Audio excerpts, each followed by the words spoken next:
Yeah, so today let us contemplate on Shloka 2.41 and 44. Yes, Aditya. Om Vyavasayatmika Buddhe Ekeha Kurunandana Bahushakahyanantascha Buddhayo Avyavasayinam.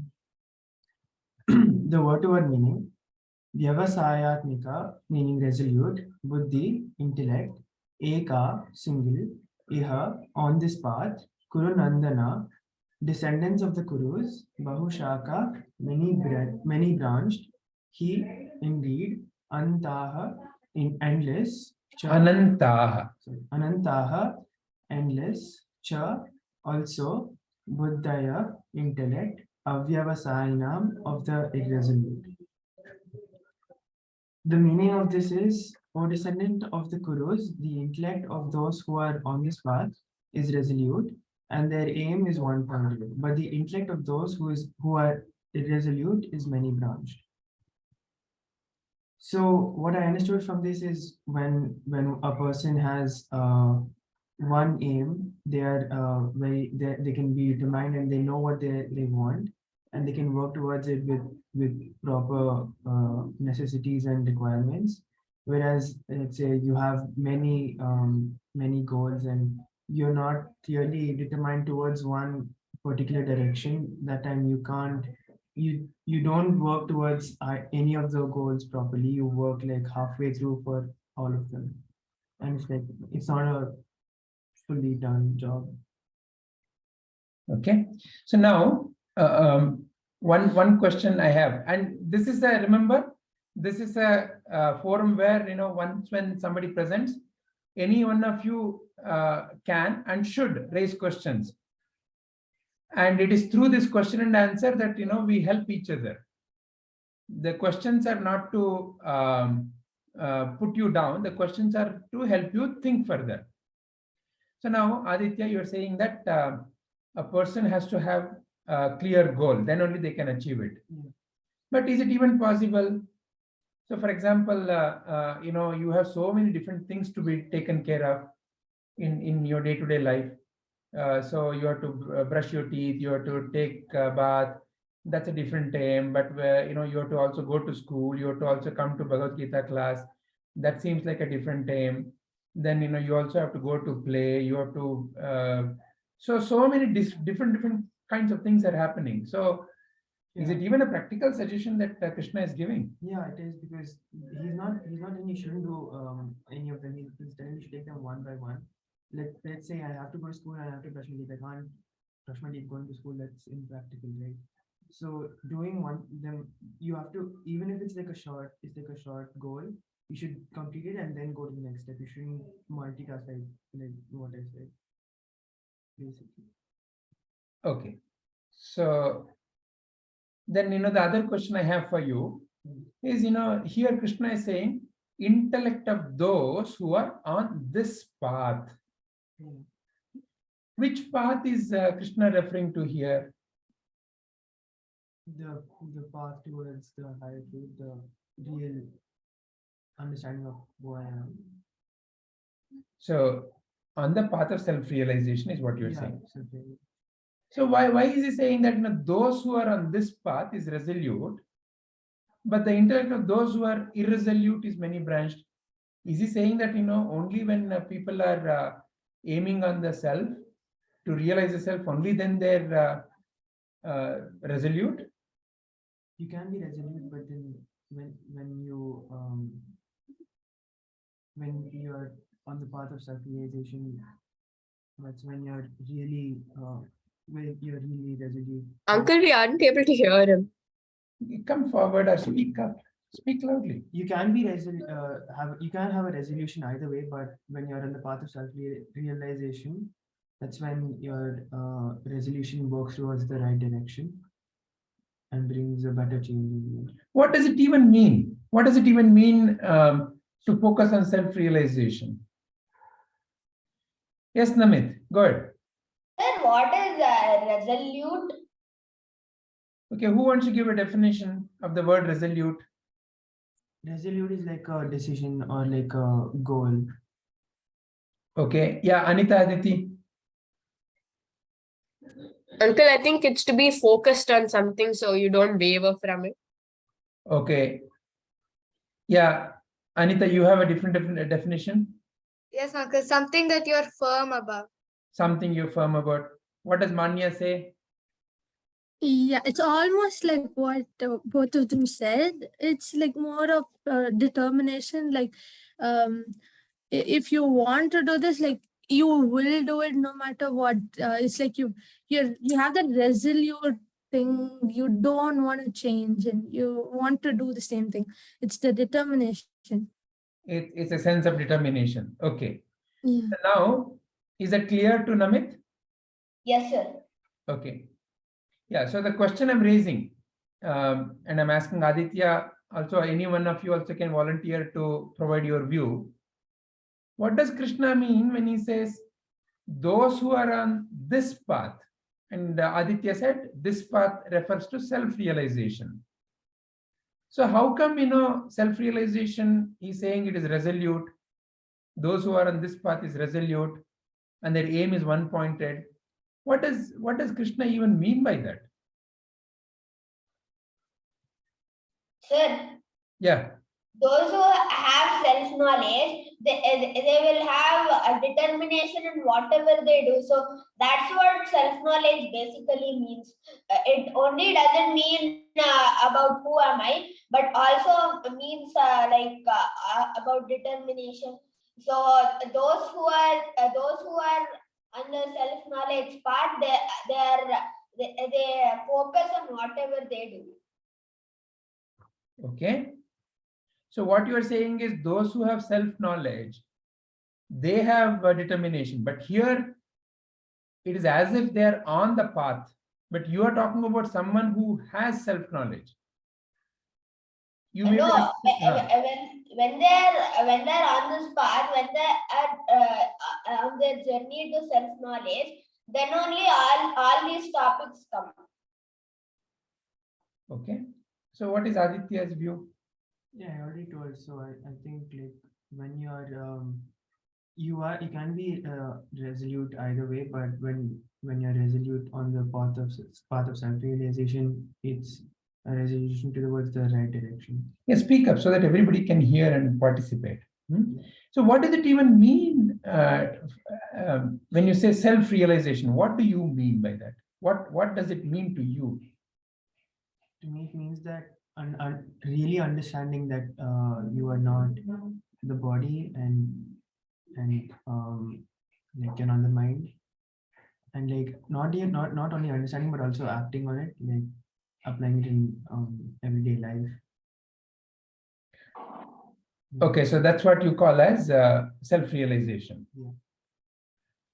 But how come that clarity Yeah. that you're not the body, you're not the mind, Yeah. how can that clarity bring resolution or to be resolute? So when you understand that you're resolute and you understand, you can, I mean, when you understand that doesn't mean you don't have to do anything else. You can be doing other things, but you'll have that awareness all the time that you're not the body, and you won't do actions with the wrong intention. Okay, yeah, Anita, Aditi, you raised your hand, and anybody can raise your hand and also speak up. Uncle, I think more than the thing that you're not the body and that you can use it, I think it's that you discover that you can do more than what you think you are capable of. That means you'll have many aims. No, so Your aim is one-pointed. no. Even though there's only one aim, there may have been times when I would have thought that I cannot achieve that because I'm not capable of. But on this path of self-realization, I can realize that I'm beyond what I think I am, if that makes sense. So what you are saying is the sense of fear goes away. So whatever the aim you choose, you have a lot of power. Yeah. Okay, excellent. That is one way of looking at it. Yes, Aditi, you want to say something? Yes, uncle. What I understood from it is also very similar similar to what she said.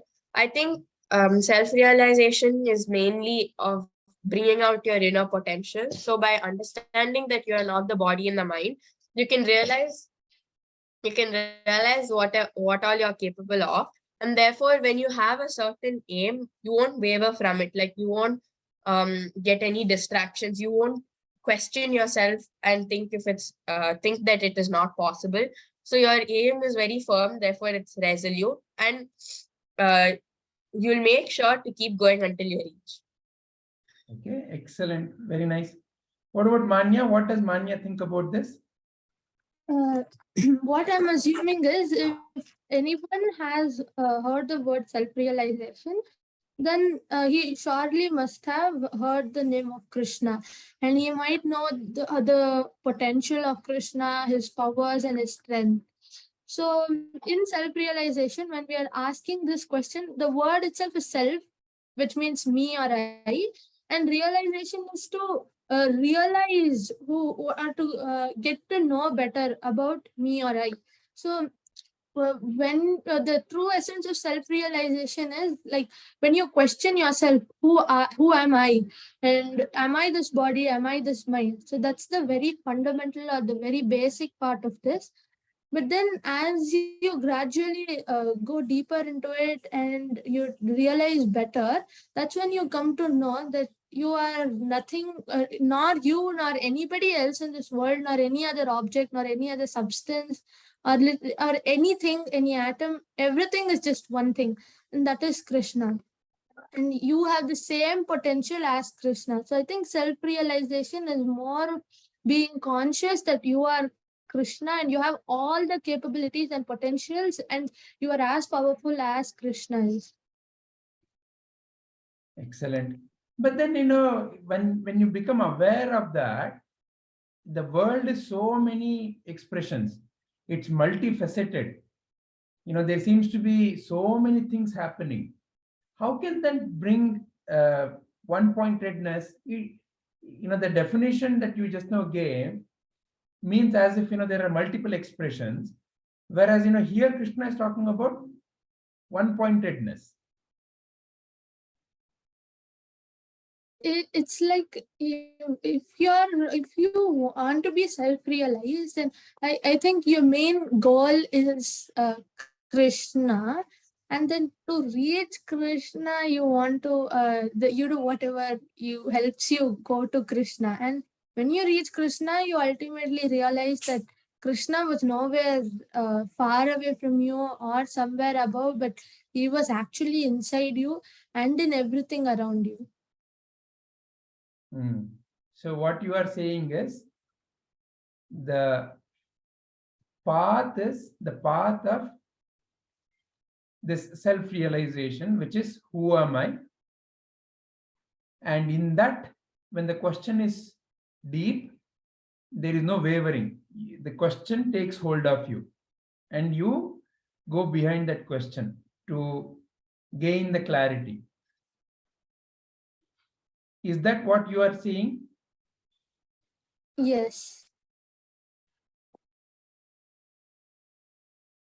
But that seems to be more of understanding who am I.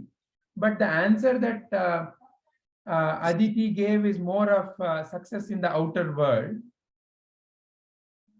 How are these two connected or not connected?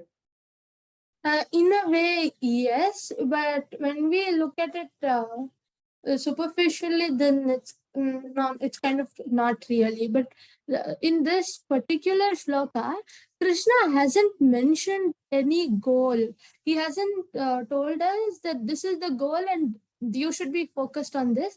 We can use it in a generalized way, but then we must understand that the goal which is the superior to all the other goals is to reach Krishna. Because if you've reached Krishna, then everything is, you can say that you have succeeded completely. So I think that is the very, very important goal, and that is what we all are striving for throughout our life. And sometimes it's too late for us to realize it, or sometimes we are lucky enough to realize it a little earlier. But finally, as everybody said, it's correct that we can also use the shloka to succeed in anything. But it's you can use it everywhere, but do not forget to use it here. Okay. By the way, to your question, is there a maximum time for contemplation? No, not at all. As long as there are questions and we have views, we will continue. So it is not a time-bound way of discussing. We Like use the apart from shloka the to go deeper. apart from the question and answers, like for us to give a meaning, is there any fixed No, time? no. You can Okay. explain it in as many ways as you want. Remember, the idea here is manana.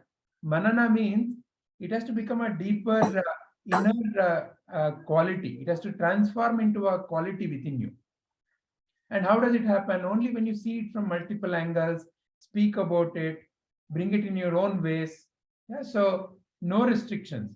Each one of you is welcome and encouraged to express in your own way, in as many words as you want, or in as many ways as you want. Oh, okay. Thank you, Vijayji. Sure. All right. So, okay. So, Aditya, so what is the summary of all this discussion? What are we hearing, and what is the summary you are able to compile? So basically, the path Krishna is talking about is the path of self-realization, which is questioning who I am and understanding that me and Krishna are the same, meaning that everything in this world is the same, and everything from like even like an atom to even like stars, everything is the same. And this is what gives a person resolution, and this is when their aim is one pointed. Whereas when you don't realize this, you're distracted by many other things in the world and many other attachments, and this is when you're irresolute and you don't actually understand who you really are. Yeah, very good. So please understand the mechanism of any action. Why are you acting? Why do you do any action? Take an example. You go to school. Why do you go to school? To learn, Why do you want to learn? so I can have a better life, Why do you want to have a better life? What do you mean by a better life? like happier, So what are you looking for from going to school? happiness. You're looking for happiness. Is that agreeable to everybody? Is any of your actions, is there anyone here who's doing anything, whatever you're doing, to be sad? Is there anyone here? Please raise your hand who wants to be sad with whatever you're doing. Anita, Aditi, you seem to be smiling. Why are you so happy? Okay, so I don't see Manya, so I don't know what she's feeling like. I only see a very resolute photo of Manya, and that is not at all changing, so I don't know what she's feeling. I'll rejoin with another device. Just 2 Okay. minutes, Vijayji. Yeah.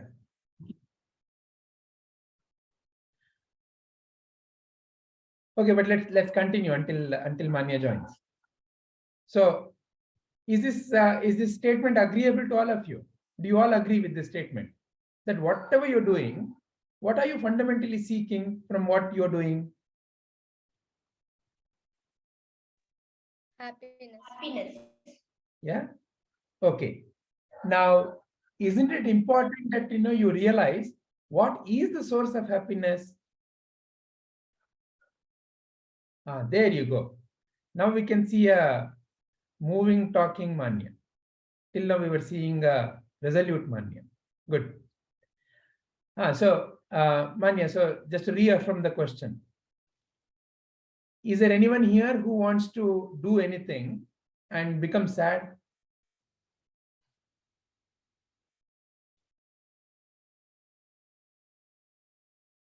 Okay, so it looks like there is some internet issue on Manya's side. Not sure if Manya is able to hear us. Huh? Are you there, Manya?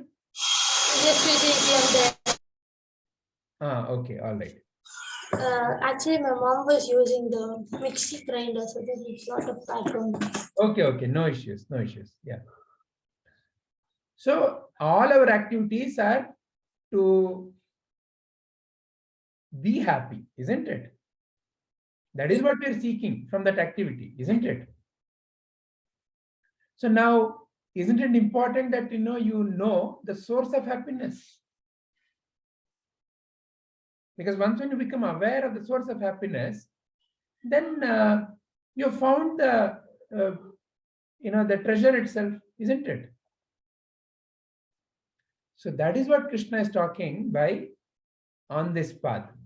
So self-realization,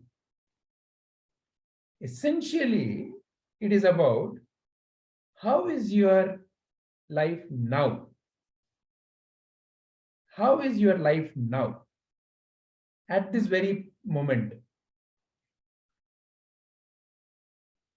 So to be completely present in this given moment, your mind should not be wavering into the past or into the future.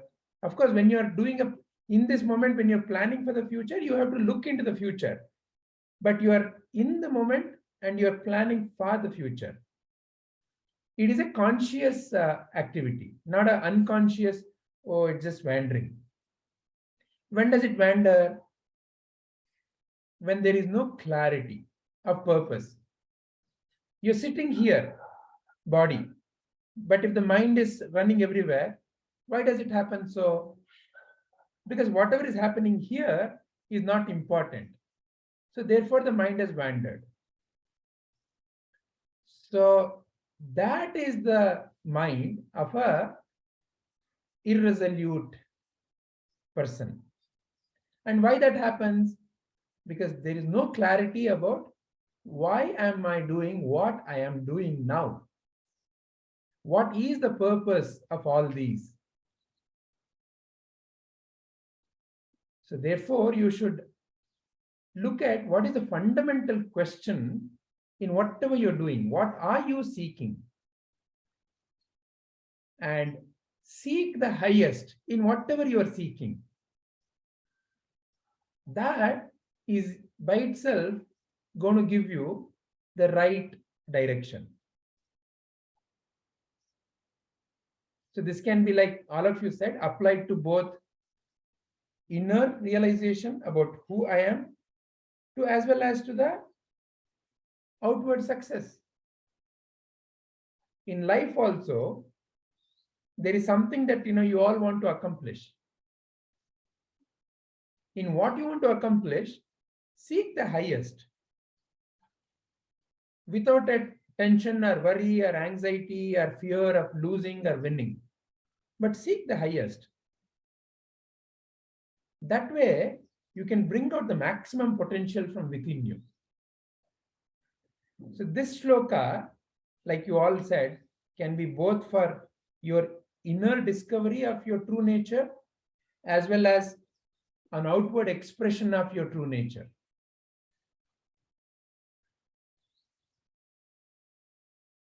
All right. Does that make sense? Any questions or any other statements anybody wants to make? Any other points? No, Vijay. All right. Then shall we move on to the next shloka? Do we want to move on to the next shloka, or is there anyone else who wants to also provide your view? Manya, I know you're not prepared, but do you want to kind of impromptu give your view on 2.41? I'll do it in the next session, Vijay. Absolutely, no problem. Yeah, then let's move on to 2.44.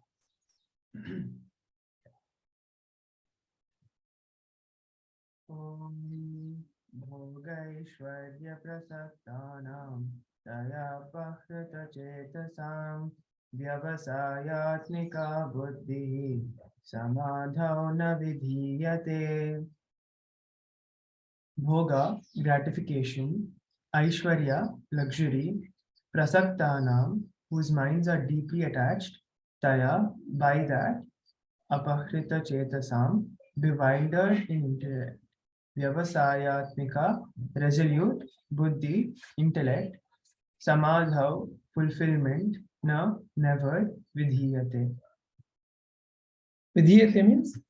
occurs, sorry. With their minds deeply attached to worldly pleasures and their intellects bewildered by such things, they are unable to possess the resolute determination for success on the path of God.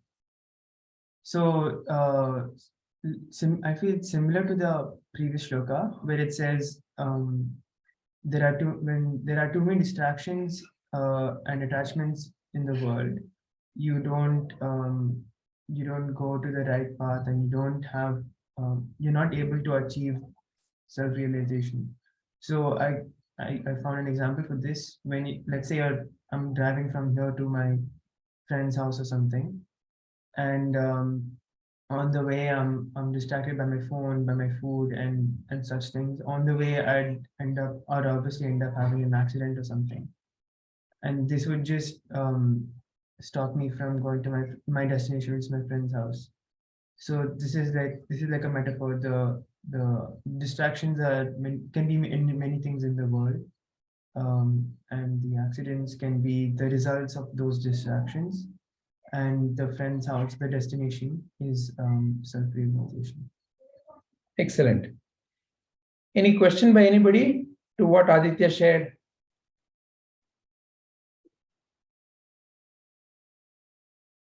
So one is, see what is being said by your friend. Also ask any sharp questions to help them go deeper. Yeah, so both are equally important. Good. So who wants to present next? Uncle will go. Sure. Shall I bring up your presentation? Yes, Uncle.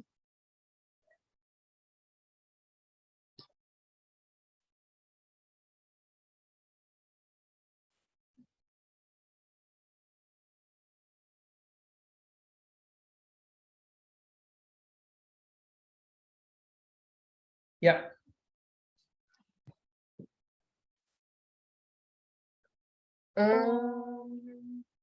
भोगैश्वर्यप्रसक्तानां तयापहृतचेतसां व्यवसायात्मिका बुद्धिः समाधौ न विधीयते. In the minds of those who are too attached to sense enjoyment and material opulence, and who are bewildered by such things, the resolute determination for devotional service to the Supreme Lord does not take place. Bhoga is gratification, Aishwarya is luxury, Prasaktanam, whose minds are deeply attached, Taya, by that, Apahrita Chetasam, bewildered in intellect, Vyavasayatmika, resolute, Buddhihi, intellect, Samadhav, fulfillment, Na, never, Vidhiyate, occurs. There are people who are very attached to their wealth and the worldly pleasures, and they're also very amused by them. So such people don't have any one particular goal, and they cannot be devoted to God. So the example I wanted to give is of the story of the storks and the turtle. They decided to go to a different pond because their pond was getting too dry or small. And because the turtle could not fly, it would be really hard for them to go to a different place. So the storks agreed to help the turtle and asked. Anita, sorry for interrupting. Your voice has become not clearly audible. Can you come closer? Uncle, is it better now? Much better. So the storks are helping the turtle to reach another pond. So on the way, as they're flying, there are other people who see this sight and they're very amused by it because of how unusual and extraordinary it is. So I wanted to use the people as a metaphor for wealth and other distractions like that, other worldly pleasures like that. So the storks are one type of people and the turtle is another type of group of people. So the storks know that their goal is to reach that other pond, and so they're not paying any attention to all the people, that is the distractions. But then the turtle does not realize his higher goal, and then he wants to pay attention to those distractions, and he ends up falling to his death. Excellent.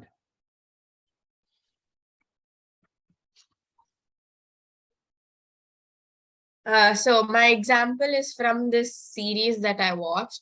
So this person in the picture, he's actually a prosecutor, and in the series, it's based on a lot of corruption that he's into. So so in this example, I'd like to keep the law as the God, as a metaphor, and him as someone who is trying to be devoted. So because of all the corruption can be all the distractions. Because of the corruption, because of his greed to earn more money and become more powerful and wealthy, he isn't able to give out the right order and follow the law, and therefore he is failing at. If I compare that to my life, if I bring in a lot of other distractions, I cannot be right in my way. I won't be able to reach what I finally want to achieve. Very nice. Very nice. So before Manya presents, one question for Anita, Aditya, and Aditya. How do you find, you don't have to necessarily answer, and it's actually a question that any one of you, and including me, can take. How are you in your day-to-day activities? Are you putting this shloka's truth to practice? If not, what is the reason for the distraction? So please find out and see what you are saying and whether your living is in accordance to that. So the whole purpose of this contemplation is not just to merely express an understanding, but to imbibe what is being referred or what is being pointed at. All right. So good. Is Manya ready to present now? Yes, Vijayji, I'm ready. Okay, so I'll give you presentation. Yeah, you should be able to present. Maybe after this, is it a Google Doc that you have, Manya? It's a PowerPoint presentation. Sure, sure, no problem. Later we can convert that into Google Doc. Yeah, good.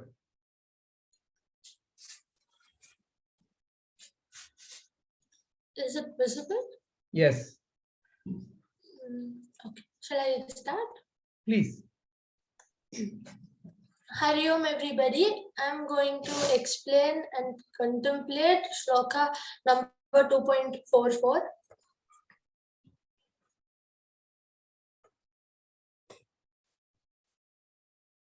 Bhogaisvaryaprasaktanam तयापहृतचेतसां व्यवसायात्मिका बुद्धिः समाधौ न विधीयते. The word-to-word meaning from the Sanskrit words used in the shloka to English are bhoga, which means gratification, aishwarya meaning luxury, prasaktanam means those whose minds are deeply attached, thaya by that, aprita chetasam apahrita chetasam bewildered in the intellect, vyavasayatmika which means resolute, buddhihi which means intellect, samadhau meaning fulfillment, na is never, and vidhiyate means occurs. The shloka means, with their minds deeply attached to worldly pleasures and their intellects bewildered by such things, they are unable to possess the resolute determination for success on the path to God. We all know the power of focus. There are many people who explain and who talk about the how that when we focus our energy and mind on one thing, then doing anything is anything is impossible. We can whatever we focus our mind and energy completely, even the impossible becomes possible. So here in this example, we see how by concentrating or focusing all the sunlight in some of the sunlight in just one point, we can actually burn the paper.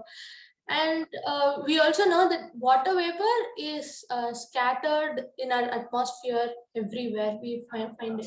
But then when there's water vapor inside the engine of a train, when it is concentrated, focused, and thrown in a force towards the piston, then through this the water vapor can also move very very heavy, which may weigh tons. That big or that heavy of a train, this water vapor is capable of moving. So that is the power of, even if the substance is very weak and it's very tiny, but then when we combine all of it and focus it at one point, then it can do wonderful things. So our energy and our mind, we must also focus on something that is important and we want to achieve in our life. That way it won't be so impossible. So suppose I want to achieve Krishna, or I want to realize myself, then there will be many obstacles. The obstacles may come from within or from outside, but it won't be difficult to overcome these obstacles and to keep walking on the path towards God if you have this resolute determination. So let us take this example of two people who have this God in their mind, but one is not attached to any worldly possessions, or he is not really interested, or he has overcome all of these obstacles. Then there is another one who is attached to all these worldly pleasures and objects, and he wants to still realize God. We can see that the person who is not attached to any worldly possessions, he is it's easy for him to reach God and in a very quick span. But then that person who is still attached to all the worldly pleasures and is still satisfying himself with these tiny desires, not only will it sometimes take him a long time, but many a times he might become so attached that he won't even be able to reach true goal. So it is, we must not be attached from our mind to any of the worldly possessions. Sometimes it so happens that here I want to narrate a story, that once an old lady went to Sri Ramakrishna Paramahamsa, and she told him that Swamiji, I want to go in my as I get even older, I want to die in Vrindavan, and before that I want to be a Vrindavan Vasi, and I'll leave Kolkata and come there. So Sri Ramakrishna Paramahamsa said that will be of no use, because though your body and mind will stay in Vrindavan Vas, your body will stay in Vrindavan, but the mind will be in Calcutta where your son is staying, and you will only be thinking of your son, whether he had his lunch, whether he's having proper rest, whether he's healthy, or many such questions. But and hence you will not be able to realize God, or for the reason why you came to Vrindavan, that reason will not be fruitful. But what is better than this is that you stay in Calcutta, that is, your body is in Calcutta, but you think of Krishna and your mind is in Vrindavan. That is even more better. So no matter where we go or what we do, whether we go to Jagannath Puri or you go to some other great temple, you're always in ISKCON, none of that will actually become 100% fruitful if you don't do the same thing in your heart, or the mind is not in the same place. That is that you can have the Krishna and Jagannath Puri in your mind as well, in your heart as well, and keep thinking of him. So you, when you have this goal of reaching Krishna in your heart and mind, then it's easier for you to achieve Krishna. And what are the things that you can do to make this process fasten this process up and to accelerate your journey, like reading Bhagavad Gita, meditating, and doing many bhakti activities like chanting Krishna's name, or by listening to the talks of Sadguru. So this is how you can reach Krishna, by having Krishna in your heart and mind. Whereas all of these physical activities becomes useless if you don't have that in your heart. So to summarize this entire thing, people whose minds are attached to worldly pleasures concern themselves with bhog, which means gratification, and aishwarya, which means luxury. They engage their intellects by enhancing their income and contemplating how to increase their material possessions and maximize their enjoyment. Bewildered in this manner, they are unable to develop the firm resolve required for traversing the path to God realization. Hari Om. Excellent, excellent, Manya. So does it mean that then, you should give up your, let's say, desire to focus on CLAT exam and get into law? No, that is something that that we should not give up entirely. What I meant is we shouldn't be attached to it. So perform your action through the best of your capabilities, but but don't be attached. Stay detached from the results, and also don't feel do not feel ecstatic, nor should you feel very depressed if something in your life doesn't work out, or if it didn't go the way you wanted. Also, all the actions you perform is something that you have to do because you're born in this world. But what we must try to do is that there are some actions that we can perform for it to become easier for us to realize God, because that is our main goal. But it shouldn't be like that's it shouldn't be like, because that's our goal. We will not do anything and we'll just stay at one place and we'll think that we'll just be in inaction. That also doesn't work, because even Bhagavad Gita had stated that it's important to do the karma, which is your dharma, to keep doing what you are supposed to do. So we must perform all these daily activities, but we must be detached from these worldly pleasures. We must not be very attached to it. So in the animation you showed, so there was this monk who had a straight path, whereas this other executive, he was going up and down. So are you saying that to realize God, one has to become like monk? No, I knew this question would come up, but then this is purely because I wanted to depict some two different people with distinct. It's like when you see a monk, the thing that comes to your mind is he's kind of sacrificed everything, or he's not attached to anything. That's the best thing that comes to your mind. But then the best possible way that I could depict a person with all of this quality was to show a monk, and one who had this who's still attached to everything. To depict him, I thought I could show someone who is like a businessman or something like that. So that's only for depiction, and it does not mean anything in real life. It's just that you think of them not as a businessman and a monk. You think of them as someone who's not attached to any worldly pleasures, and someone who's very attached to worldly pleasures. Good. So what you are prescribing is you have to do what is necessary. However, where you fix your mind is more important. Yeah. Excellent. Any questions to Manya? Or any points to add to what Manya said?